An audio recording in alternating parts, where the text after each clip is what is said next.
Hi അസ്സലാമു അലൈക്കും. Welcome back to Faseela vlog. എൻ്റെ വീഡിയോസൊക്കെ ഇഷ്ടമാവുകയാണെങ്കിൽ പ്ലീസ് ഒന്ന് സബ്സ്ക്രൈബ് ചെയ്യാനും ലൈക്ക് ചെയ്യാനും ഷെയർ ചെയ്യാനും മറക്കല്ലേ. അപ്പോൾ ഇന്നൊരു പുത്തൻ ബിരിയാണി റെസിപ്പിയുമായിട്ടാണ് കേട്ടോ വന്നിരിക്കുന്നത്. അപ്പോൾ നല്ല അടിപൊളി ടേസ്റ്റിൽ നമ്മുടെ വീട്ടിലുള്ള ചേരുവകൾ വെച്ച് എങ്ങനെ പെട്ടെന്നൊരു ബിരിയാണി ഉണ്ടാക്കാമെന്ന് നമുക്ക് നോക്കാം കേട്ടോ. അപ്പോൾ അതിനായിട്ട് നമ്മൾ ഒരു ചെമ്പിൽ ഇതുപോലെ ഒരു അരച്ചെമ്പ് വെള്ളം ഒഴിച്ച് നമുക്കൊന്ന് ചൂടായി വരുമ്പോൾ നമുക്ക് ആവശ്യത്തിന് ഉപ്പിട്ട് കൊടുക്കാം.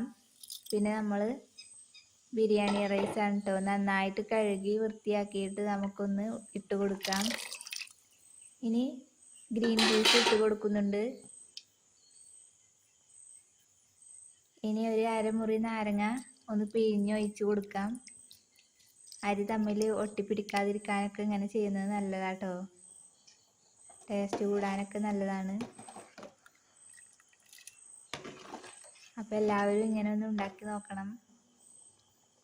വളരെ എളുപ്പത്തിൽ ഉണ്ടാക്കിയെടുക്കാവുന്ന റെസിപ്പിയാണ് കേട്ടോ. ഇനി അതൊന്ന് തിളക്കുന്നത് വരെ നമുക്കൊന്ന് അടച്ചു വെക്കാം.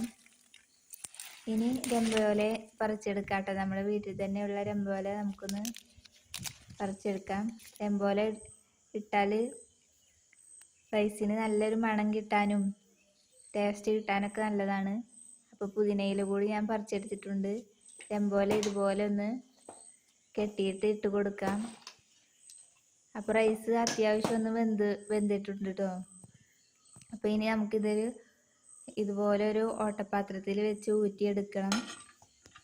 ഇനി ഞാനൊരു പാൻ വെച്ചിട്ട് അതിൽ നെയ്യ് ഒഴിച്ച് അണ്ടിപ്പരിപ്പും മുന്തിരിയും ഇതുപോലെ ഒന്ന് വറുത്ത് കോരി എടുക്കാം.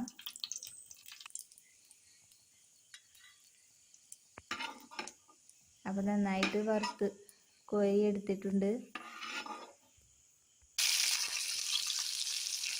ഇനി ഒരു സവാള അരിഞ്ഞ് ഇതുപോലെ നീളത്തിൽ അരിഞ്ഞിട്ട് കൊടുക്കണം. ഇനി ആവശ്യത്തിന് ഉപ്പിട്ട് കൊടുക്കാം.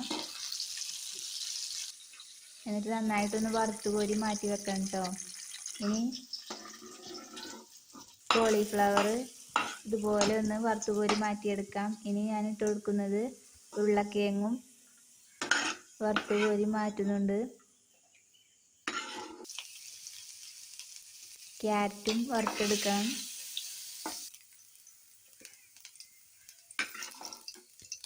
അപ്പോൾ ഇങ്ങനെയൊക്കെ ഒന്ന് ഉണ്ടാക്കി നോക്കണം കേട്ടോ, നല്ല ടേസ്റ്റാണ്. ഇനി ഞാൻ ചിക്കൻ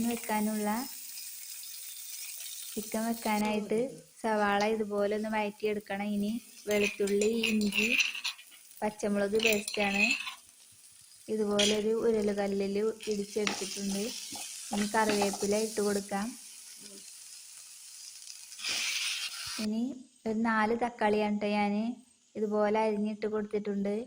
പിന്നെ 1 സ്പൂണ് മഞ്ഞൾപ്പൊടി, 1 സ്പൂണ് മല്ലിപ്പൊടി, 1 സ്പൂണ് മുളക് പൊടി ഒക്കെ ഇട്ട് കൊടുക്കുന്നുണ്ട്.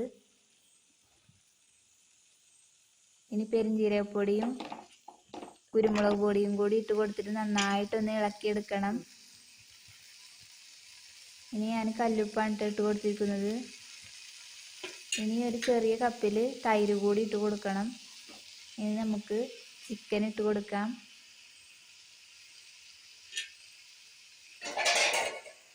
ഇനി നമുക്കിതൊക്കെ ഒന്ന് നന്നായിട്ടൊന്ന് മിക്സ് ചെയ്യാം കേട്ടോ. നന്നായിട്ട് മിക്സ് ചെയ്തിട്ട് ഇനി മല്ലിയിലയാണ് ഇട്ട് കൊടുക്കുന്നത്. ഇനി നമുക്കിതൊന്ന് അടച്ച് വെച്ചൊന്ന് വേവിച്ചെടുക്കാം. അപ്പോൾ ഇവിടെ വീട്ടിലുണ്ടായ തക്കാളി കേട്ടോ, അപ്പോൾ ഞാനതൊന്ന് പറിച്ചെടുത്തിട്ടുണ്ട്. ഇനി നമുക്ക് വേറൊരു ചെമ്പ് വെച്ചിട്ട് നമുക്ക് നെയ്യ് ഒഴിച്ചിട്ട് അതിലേക്ക് നമ്മുടെ വെന്ത റൈസ് ഇതുപോലെ ഇട്ട് കൊടുക്കണം. ഇതുപോലെ ഓരോ തട്ടുകളായിട്ട് ഇട്ട് കൊടുത്തിട്ട് ഗരം മസാല ഇതുപോലെ ഇട്ട് വിതറി കൊടുക്കാം. ഇനി നമ്മൾ വറുത്ത് കോരി മാറ്റിയ പച്ചക്കറികളൊക്കെ ഇതുപോലെ ഇട്ട് കൊടുക്കണം കേട്ടോ. കോളിഫ്ലവർ, ക്യാരറ്റ് ഒക്കെ ഇട്ട് കൊടുക്കാം. അപ്പോൾ അതൊക്കെ ഒന്ന് സെറ്റാക്കിയിട്ട് നമുക്ക് മുകളിൽ ഇതുപോലെ നെയ്യൊന്ന് മുകളിലൊന്ന് തൂവി കൊടുക്കണം.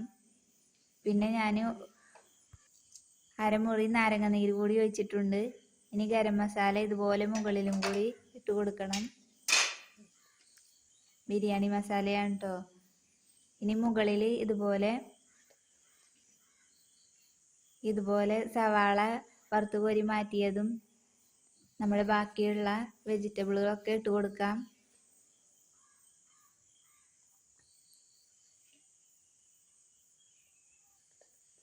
വീട്ടിൽ തന്നെ പൊടിച്ച മസാലയാണ് കേട്ടോ ഗരം മസാല.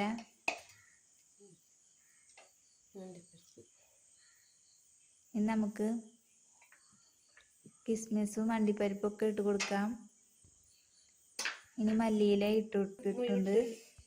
ഇനി ഒരു വാഴയില ഇതുപോലെ വെച്ചിട്ട് നമുക്ക് അതിലേക്ക് നമ്മുടെ ചിക്കൻ ഇതുപോലെ ഇട്ട് കൊടുക്കണം.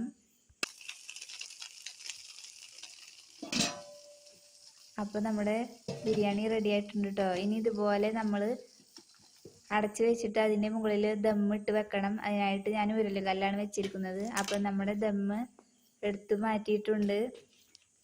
അപ്പോൾ നമ്മുടെ പുത്തൻ ബിരിയാണി റെഡി ആയിട്ടുണ്ട് കേട്ടോ. എല്ലാവരും ഒന്ന് ഇതുപോലെ ഉണ്ടാക്കി നോക്കണം.